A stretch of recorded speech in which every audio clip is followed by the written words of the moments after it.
जब मैं 20, 19, 20, 21 साल का था तो बाबरी मस्जिद को मुझसे छीन लिया गया। अब हम वही 19, 20 साल के बच्चों की आंखों के सामने दोबारा मस्जिद को नहीं खोएंगे इंशाअल्लाह ताला।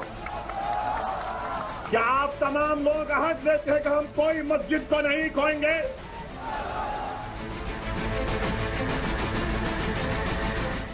ये काशी पंचकोशात्मक शिवलिंग है और जो ये मिला है शिवलिंग ही है।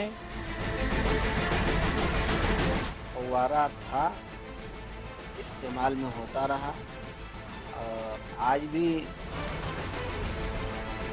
फव्वारे को चलते हुए देखने वाले लोग मौजूद हैं। वो गवाही दे सकते हैं कि हाँ हमने देखा है चलते हुए। तो फव्वारा था, उसमें शिवलिंग कहने का कोई सवाल ही नहीं इसका।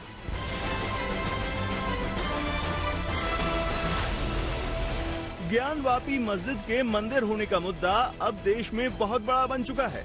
हिंदू पक्ष और मुस्लिम पक्ष दोनों के बीच अदालती घमासान चल रहा है और इस बीच देश के नामी गिरामी मुस्लिम संगठन जमीयत उलमाए हिंद ने मुस्लिम संगठनों का एक जलसा बुलाया है। आज हम आपको दिखाएंगे कि मुस्लिम संगठनों के सम्मेलन का मकसद क्या है,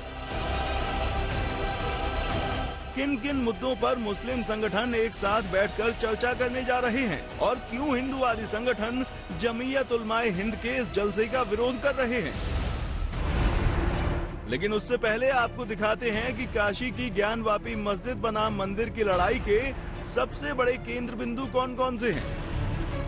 ज्ञानवापी को लेकर इस वक्त सबसे बड़ी लड़ाई यही है कि मुगल शासक औरंगजेब ने मंदिर को तोड़कर मस्जिद बनवाई, लिहाजा हिंदू पक्ष वापस मंदिर पर अपना हक मांग रहा है और मस्जिद के मंदिर होने के सबूत भी पेश कर रहा है। इस पर सबसे ज्यादा ओवैसी गरज रहे हैं और एक बात तो ओवैसी ये कह रहे हैं कि मुसलमानों का औरंगजेब से कोई रिश्ता नहीं है। दूसरा वो कह रहे हैं कि मुसलमान भारत में किराएदार नहीं हिस्सेदार हैं।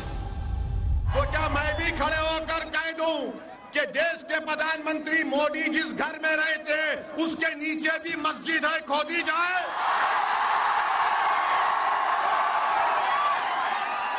अगर तुम्हारी आस्था है तो मेरी आस्था नहीं है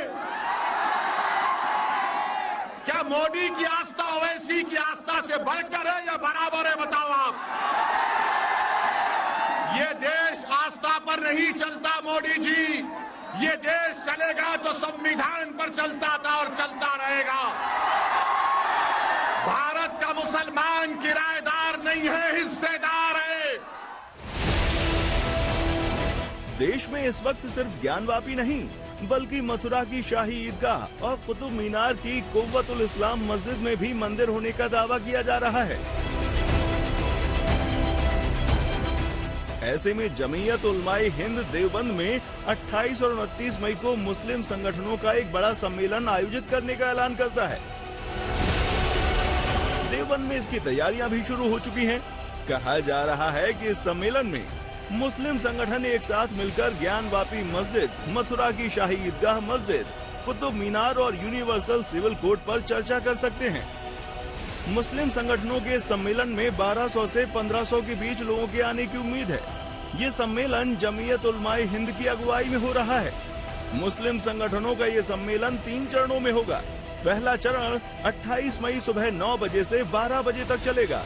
दूसरा चरण 28 मई शाम 7:30 बजे से रात 10 बजे तक होगा और तीसरा चरण 29 मई सुबह 9 बजे से 12 बजे तक चलेगा।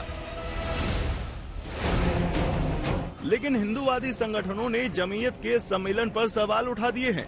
बजरंग दल कह रहा है देवबंद में धारा 144 लगी हुई है, फिर बिना अनुमति के ये आयोजन कैसे कर रहे हैं। बजरंग दल का कहना है कि प्रशासन जमीयत के अधिकारियों को तुरंत गिरफ्तार करे। तो चूंकि जमीयतुल उलमा हिंद जो है ये हमारे पूरे देश की एक बहुत बड़ी तंजीम है, तो उसको जलसा बुलाकर समझाने की ज़रूरत है और मुसलमानों से इस बात को मुतवज्जे दिलाने की और समझाने की ज़रूरत है कि आप लोग इस तरीक़े की ये जो भड़काऊ हरकतें की जा रही हैं, मुसलमानों को उकसाने की कोशिश की जा रही है, तो आप लोग इन ताकतों को, कि जो मुल्क के अंदर फ़िरका परस्त और फितना फैलाना चाहती हैं, इन ताकतों को आप लोग किस तरीके से नाकाम करेंगे। आप धैर्य से काम लें, आप शांति बनाए रखें, और जो ये मुद्दे उठ रहे हैं ये पानी के गोले की तरह है, जो गुब्बारे की तरह फूलता है और फिर फौरन फूट जाता है। जमीयत आज देश के अंदर आतंकवाद से भी बढ़कर एक संस्था यहाँ खड़े होने जा रही है, और जमीयत वो संस्था है जो देश के अंदर आतंकवादी या देश विरोधी व्यक्ति पकड़े जाते हैं उनकी पैरवी जमीयत ये और डंके की चोटपाच देश के अंदर कर रही है। इतना बड़ा जमावड़ा बिना परमिशन के धारा 144 देवबंद के अंदर लगी हुई है, और जमीयत उन सब कानूनों को एक तरफ रखते हुए और यहाँ ऐसा कार्यक्रम ये देवबंद के अंदर कर रही है। शायद देवबंद की शांति जमीयत को ये अच्छी नहीं लग रही है। देश में काशी, मथुरा और कुतुब मीनार के मुद्दों के बीच जमीयत मुस्लिम संगठनों का जलसा बुला रहे हैं, लेकिन जमीयत के अध्यक्ष महमूद मदनी पहले भी कह चुके हैं कि देश के मुसलमानों में डर है।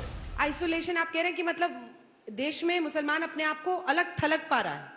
अलग थलग करने के प्लानिंग के साथ ये काम किया जा रहा है। अच्छा, फिर ये होता है कि नफरत का जो भाषा है, जो भारत की रूह के खिलाफ है, रूह समझती है, आत्मा के खिलाफ, उस भाषा का जिस तरह इस्तेमाल किया जाता है गाली देने के लिए उनको जिनको एक समुदाय अपना सब कुछ मानता है। किसको क्या ये समझाना पड़ेगा, इसमें संकेतों में हमारे प्रॉफिट हजरत मोहम्मद सल्लल्लाहु अलैहि वसल्लम जिनके लिए हमारा सब कुछ है, हाँ। उनको गाली दी जाती है। किसने दी, कहाँ दी? बहुत जगह हुआ है। इतना बढ़ गया ये मामला, इतना बढ़ गया कि बाकायदा जुलूस निकाल करके गालियां दी जाने लगी, नारे की शक्ल में होने लगा। एक बीजेपी नेता का नाम बताइए जिसने ये किया हो। मैं बीजेपी नेता की बात नहीं, बीजेपी की तो बात ही नहीं कर रहा हूं मैं। आपने तो सरकार पर आरोप लगाया ना। सरकार का इनएक्शन, सरकार का इनएक्शन। एक बात बताइए, नहीं हरिद्वार पर नहीं आऊंगा मैं पहले, हाँ, ठीक है। क्योंकि ये हरिद्वार तो एक अभी का है, लेकिन मैं तो पुराना आपको सिलसिले से जो हो रहा है उसके बारे में बता रहा हूं। हम आपको बता दें कि all India Muslim personal law board ने भी अपनी एग्जीक्यूटिव कमेटी की आपात बैठक बुलाई थी, और बैठक में फैसला लिया गया था कि बोर्ड की लीगल कमेटी मस्जिद को चुनौती देने वाले केस को लड़ने में मुस्लिम पक्ष की हर संभव मदद करेगी। इसके अलावा राजनीतिक पार्टियों से भी 1991 के वर्शिप एक्ट पर उनकी राय जुटाएगी। देवबंद से पिंटू शर्मा और लखनऊ से आशीष श्रीवास्तव के साथ आज तक ब्यूरो।